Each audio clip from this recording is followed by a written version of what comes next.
Hey there ladies and gentlemen, JK from Joy-Con Gaming here, and today is a very special day because Nintendo finally unveiled the Nintendo Switch 2. They dropped it today at 2 o'clock. As soon as I saw it, I lost my mind. I jumped on and I did a reaction video straight away, so if you've not seen it yet, you can check that on the channel.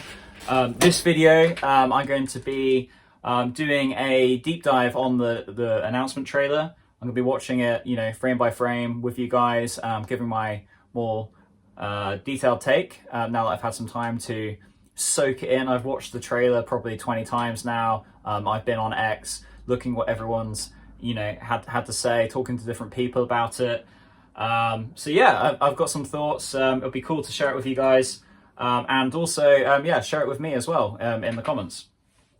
Now, the quality of this video may not be the best because I'm filming on the front-facing camera of my iPhone, so the audio quality might be a bit low as well. I'm doing that purely just so I can get these videos out because obviously it's a hot topic and everyone's talking about it, and I just want to join in on that. So yeah, let's go. I'm going to replay the trailer again and talk through it, but like stop it at different points and yeah, let's get into it. Okay, so yeah, it starts off showing the original OG model Switch, and the first thing is, the size of the main screen just pops out and just really emphasizes how much bigger this model is. When I was trying not to follow the rumors too much, but it's kind of inevitable. I refused to talk about them until everything was official. But when I first heard that the Switch was going to be significantly bigger, I actually sort of perceived it as almost a negative thing. I thought, the Switch is supposed to be a hybrid console, and a big part of that is being portable. And it's already, fairly bulky, so making it bigger, I was like, actually, is that going to be a good thing? But thinking about it, it's not so bad. It's not as portable, obviously, as like a DS that you could just slide into your pocket. When I bring my Switch around, I have to carry it around in a case anyway. I don't know if I've got it with me lying around. Yep, here. So I carry it around in one of these, just pop that in my bag, keeps it nice and protected. And so even though the new one is bigger, it's not going to be any more drastically bigger than carrying this thing around, so not so bad. And the benefit of having a larger screen, obviously, is got a lot more screen real estate, so you can see a lot more detail of what's going on. Let's have a look. Whilst we're looking at the screen, let's jump ahead and see if we can get in some more shots of that screen. So yeah, I'm going to jump around a little bit as I go through this and may not play it chronologically. I just want to talk about the screen first. Here we go. Very exciting, new Mario Kart. I will talk about that in a bit. Very, very excited for that. But yeah, looking at that screen, it is a lot bigger. You can fit a lot more detail in. It looks bright. It looks nice and colourful. It's kind of hard to tell the sharpness of the graphics we're going to get out of it, and the sharpness of the screen from this, because obviously the gameplay is sort of superimposed, I imagine, when they've mocked this up. So we're not going to get the highest frame rate and the highest resolution on here. I imagine it's going to look pretty sharp, which would be nice. I don't know what the material is. I'm hoping it has a nice glass screen, and I'm hoping the screen is quite hard glass, because on the original Switch, I actually had to put like a glass screen protector on because I know quite a few people who's had they didn't have that and they got their screens scratched. So it'd be nice if I didn't have to buy an extra accessory to put on the screen to protect it. So yeah, we'll find out when we get hands-on with the device. They have some live events in April, so I'm going to try and snag a ticket for one of those, and I'll go along to the event and film it, and yeah, I'll do a follow-up video then. One thing that I don't like about the screen is the bezels. So we've been a bit spoilt with the OLED version of the original Switch, where they expanded that screen out and really reduced the bezel size, and now going to the next Switch and the bezels are back, it feels a little bit of a downgrade. And I don't know whether they've done that deliberately to keep the costs down, or whether they're doing it so they give themselves a bit of room for growth 3 or 4 years in to the new Switch, where they can do an OLED sort of version where they pull the screen back and increase the size. I say do an OLED version. I don't know if this screen is an OLED or just an LCD screen or using some other technology. So that would be another thing which I'll be looking out for in April when Nintendo presumably will reveal more information about that. But yeah, overall on the screen, it's big, it's colourful, looks nice. Not sure about the bezels, but no, happy with that, that's cool. So let's go back to the beginning of the video and let's start having a look. What does it reveal next?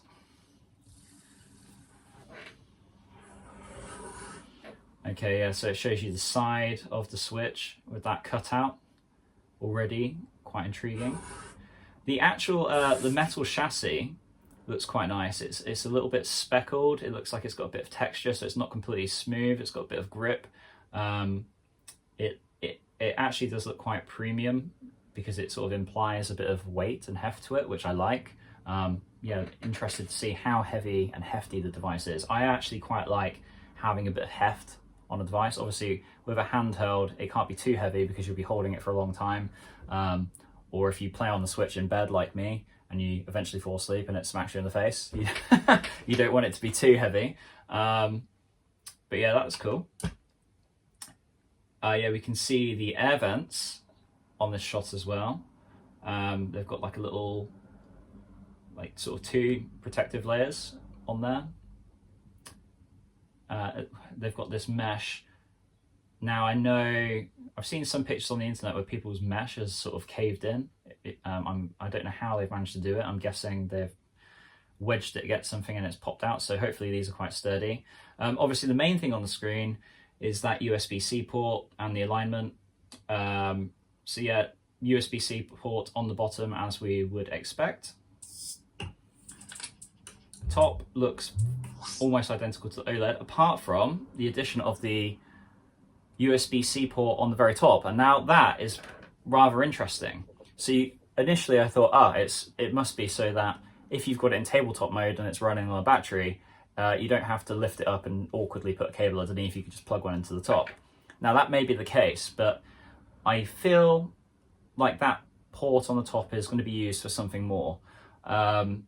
I'm not sure what yet, I need some more time to speculate, but one of the first things that came to my mind was a camera attachment.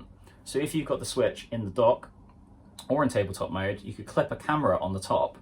I suppose you could use it in portable mode as well. It might be a bit goofy, but that's the sort of thing Nintendo would do.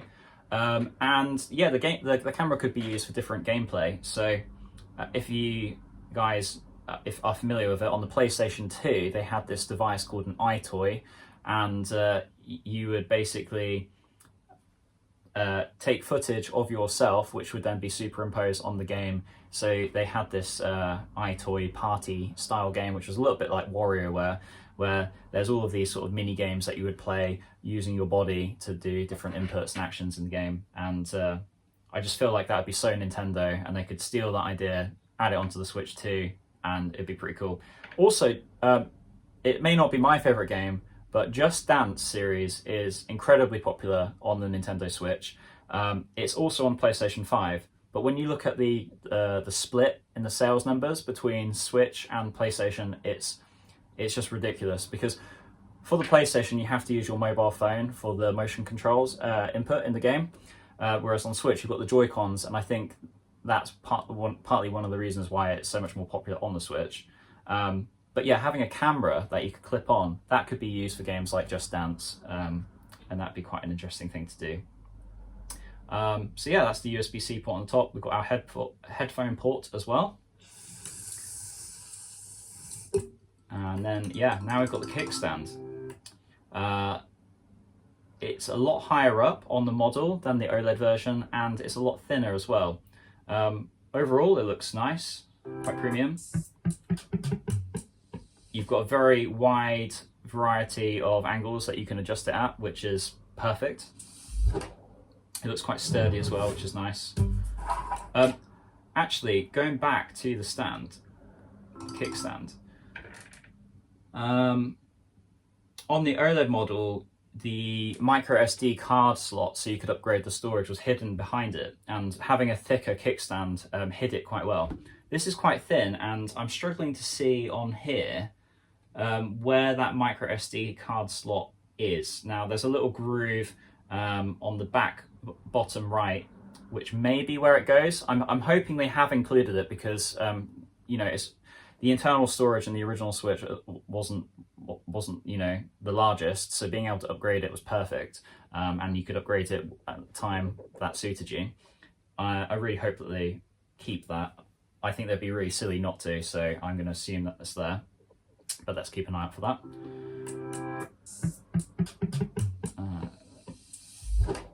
Okay, now let's look at the Joy-Con. Now I love the original Joy-Con. I'm a big fan. Even though I've had Joy-Con drift on all 4 sets of controllers that I've bought for the Switch, which is really annoying. So obviously Nintendo has got to sort that out. Like, that's the main thing I want, just Joy-Cons that don't drift. Obviously we're not going to be able to tell that from this video. They would be really silly to repeat that same issue. Yeah, so the first thing that's noticeable, sorry, is that they're significantly larger, and they have to be larger because obviously the screen's larger on the Switch, and presumably they've gone for a larger model so they can fit more stuff inside it to make it more powerful, and have a bigger battery life and whatnot. We'll find out more about that, I suppose, in April in terms of its power output. But yeah, having larger Joy-Con initially, you know, initial thoughts, great. I mean, I've got really small hands, freakishly small hands for a guy. I've been described as a T-Rex, where I have, you know, quite big feet, I'm quite tall, but I have tiny hands, so I'm a T-Rex. But for people with larger hands, the Joy-Cons are quite uncomfortable to hold for a longer period of time, so making them bigger, yeah, that should make it a lot more comfy for people.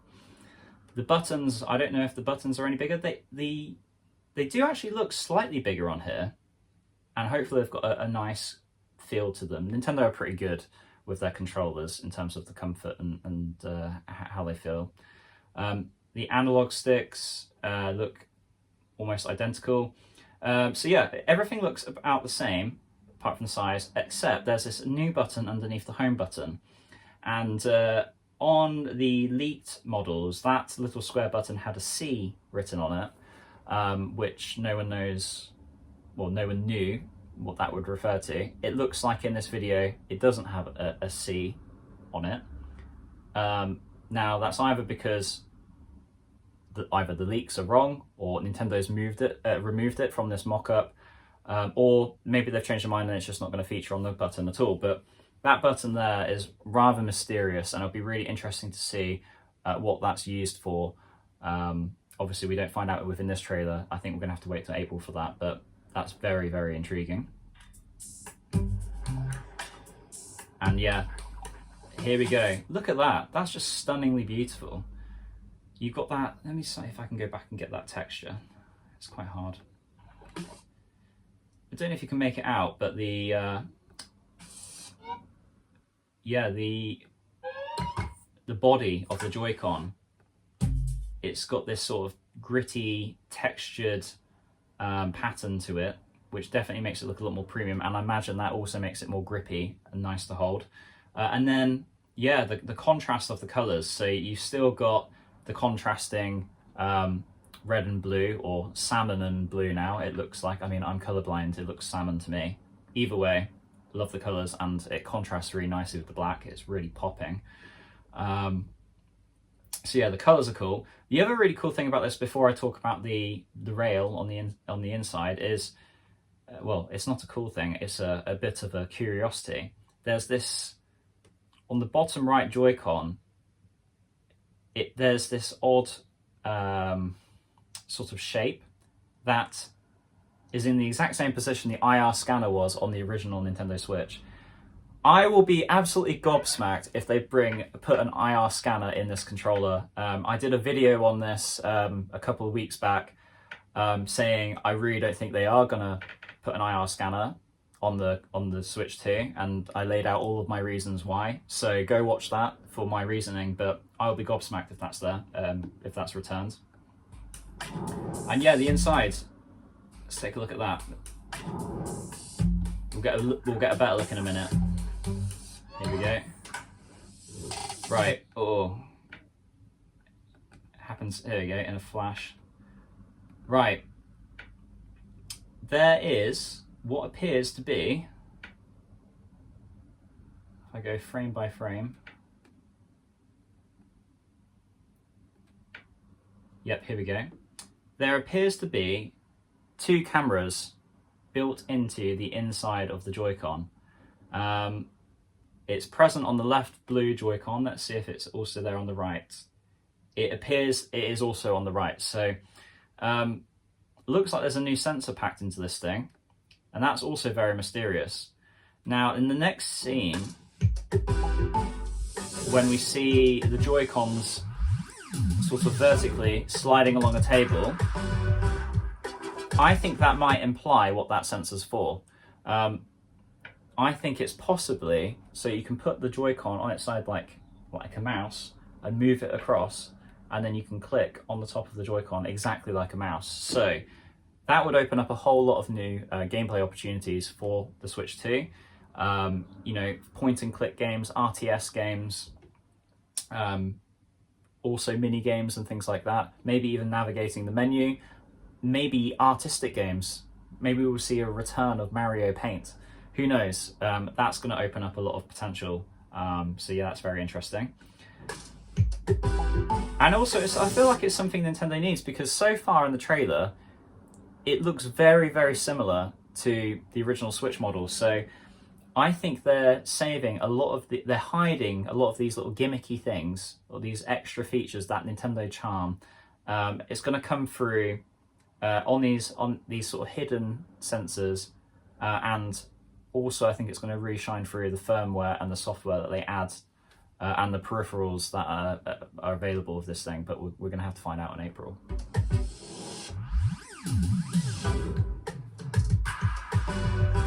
Yep, the what do you call them? The wrist straps look like they have their own separate attachment, which then goes in magnetically, which I really like, because on the original ones, if you are really silly and you put the wrong rail on the wrong Joy-Con, it's an absolute nightmare to detach it. So the fact that these just attach magnetically look like they'll be really easy to remove if you get it wrong, and that means I'll probably actually use the wrist straps a lot more than I currently do. Right now, I only use the wrist straps on the original model for WarioWare, because there's one game where you have the Joy-Cons in your hands and you let go of them, and you need to have the straps on so that they don't smash on the floor. Oh yeah, and I didn't mention, obviously the Joy-Cons are magnetic. They magnetically attach. They don't use the slider. And that is a huge improvement, I think, because where I have my Switch downstairs in my TV cabinet, if I want to detach the Joy-Cons, because of how the dock is nestled, and I've got the shelf above it, I have to actually physically remove the Switch at an awkward angle and then take the Joy-Cons off and then put it back. Whereas with these, presumably, I can keep the Switch in its dock without having to remove it from the TV cabinet and just press the buttons on the back and detach them from the side, which is not only cool, it's actually a better quality of life feature.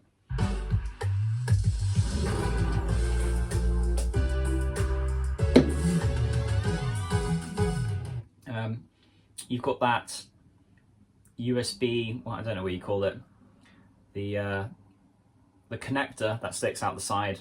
I'm not sure how I feel about that. Obviously, when you've not got the Joy-Cons attached, it looks a little bit ugly having this prong thing sticking out, and also I'm a little bit wary that that could get damaged. I'm pretty careful with my devices, but I'm just thinking of other people, you know, people with kids and whatnot.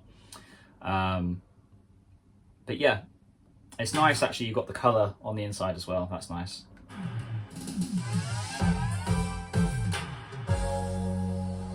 There you go. Stunning overall, look at it. And that new snap sound, very nice. I assume it's going to do that when you attach them on the side, just like the original Switch. Right, is there anything that we're missing? Obviously the logo embossed on the back. Looks very nice. You've got some little rubber feet, so when you're in tabletop mode, it's not going to slide along the desk. It should be fixed in place, which is great because if you're using the touchscreen at all, it's not going to you're not going to push it off the table. It's going to stay firm. And then you've got these little toggles on the back, which I don't think are buttons, an extra button for a game. I think that's used to detach the Joy-Cons from the main Switch body.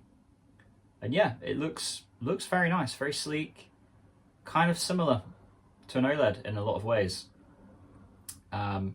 If you were having a quick glance, you might mistake it for an OLED.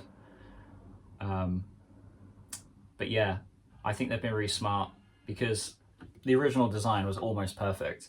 So I think where Nintendo needs to improve is obviously the firmware, because the UI of the original Switch, although it's very clean and uncluttered, which is nice, it is a little bit bland. And the fact that you can't customize it with different themes, you can't create different folders, you can't add different music or have different sound effects. Like the Nintendo 3DS was perfect for that. Like it was customization galore. I hope they bring that to the Switch 2.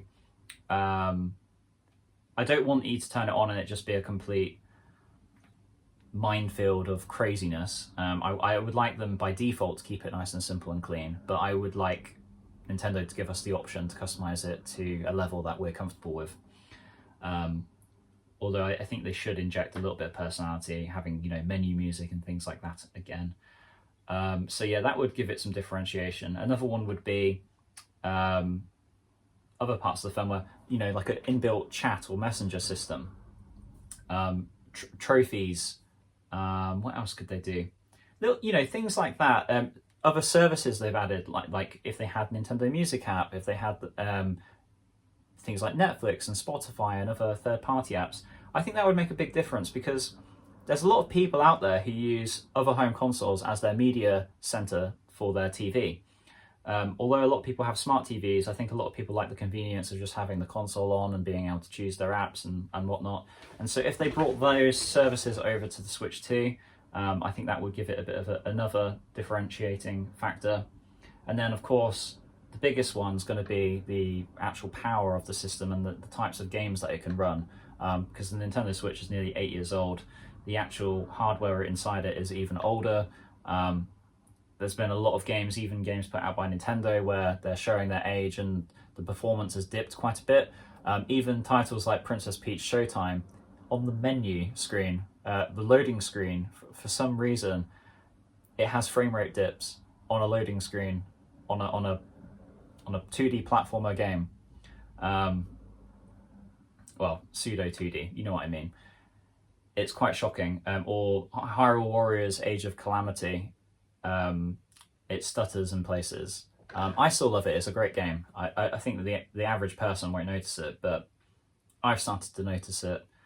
And yeah, having more powerful hardware will be able to run all of those existing titles, which is another thing they mentioned. It will be able to run all of your existing games from Switch 1 a lot more smoothly, presumably. And yeah, it'll be really exciting to see in April how powerful this thing is, because if I speak a little bit about Mario Kart, at first, I'm so excited we're getting a new Mario Kart game. That's awesome. However, when I looked at the graphics, I actually thought this doesn't look that different to 8 Deluxe. Now, 8 Deluxe is an absolute stunning game, and yeah, it doesn't look like it's that graphically different to it. Although in the final shot here, the actual scope of the game looks pretty massive, and that does imply a little bit more power as well. Yeah, what else is there to say? Oh yeah, there's the dock itself. Looks very clean. I like actually how it's rounded on the corners. Maybe that also makes detaching the Joy-Cons when it's in the dock a little bit easier, because you can get your hand around it and pull.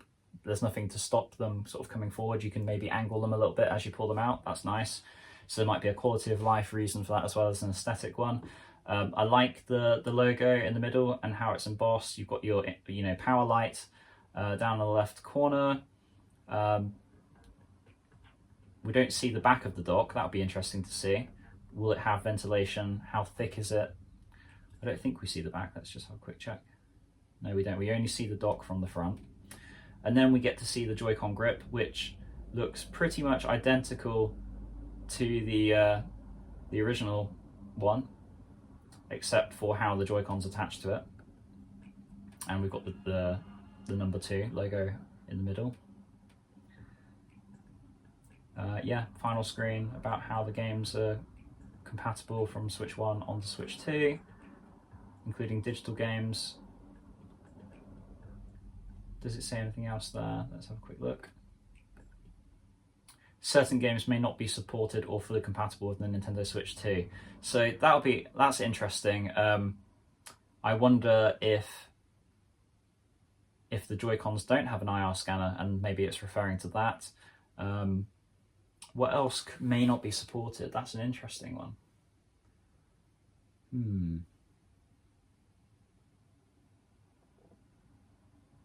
Perhaps they mean games that you may have previously purchased and downloaded on the Switch 1, which are no longer available. Perhaps they've been removed from the eStore. Can't really think of anything. I was originally thinking Mario 35, but even if you've got that downloaded, which I've still got it saved on my Switch, it won't run. So yeah, I'm not sure what that's referring to. If you know, let us know in the comments. And yeah, we're going to find out more on the 2nd of April. And they're also, I don't know if it says here or whether it's on the website. Okay, yeah, on the website, it says that they've got a series of events that are taking place around the world where you'll be able to get hands-on with the Switch. I think you need to book a ticket. So I need to, let's have a quick look. Let's see if we can find it. It's on Nintendo's website. Here we go.